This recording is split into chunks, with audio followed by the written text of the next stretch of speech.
សេចក្តីជូនដំណឹងស្តីពីស្ថានភាពធាតុអាកាសប្រចាំថ្ងៃ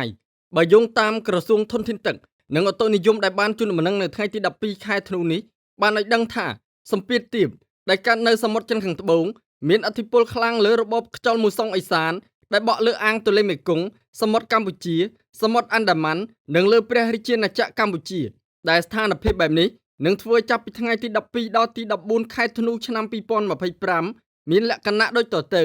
តំបន់វាលទំនាបរួមមានខេត្តបន្ទាយមានជ័យសៀមរាបបាត់ដំបងពោធិ៍សាត់កំពង់ឆ្នាំងកំពង់ចាមកំពង់ធំត្បូងឃ្មុំព្រៃវែងកណ្ដាលតាកែវស្វាយរៀងនិងភ្នំពេញអាចមានភ្លៀងធ្លាក់និងខ្យល់កន្ត្រាក់គ្របដណ្ដប់លើផ្ទៃដី 10% សីតុណ្ហភាពមធ្យមអបបរមា20អង្សាសេនិងសីតុណ្ហភាពមធ្យមអតិបរមា29អង្សាសេខ្យល់បក់ពីទិសឦសាននិងបូរមានល្បឿនមធ្យម6ម៉ែត្រក្នុង1វិនាទីតំបន់ខ្ពង់រាបរួមមានខេត្តកំពង់ស្ពឺ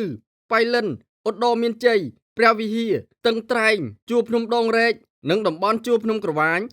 អាចមានភ្លៀងធ្លាក់និងខ្យល់កន្ត្រាក់គ្របដណ្ដប់លើផ្ទៃដី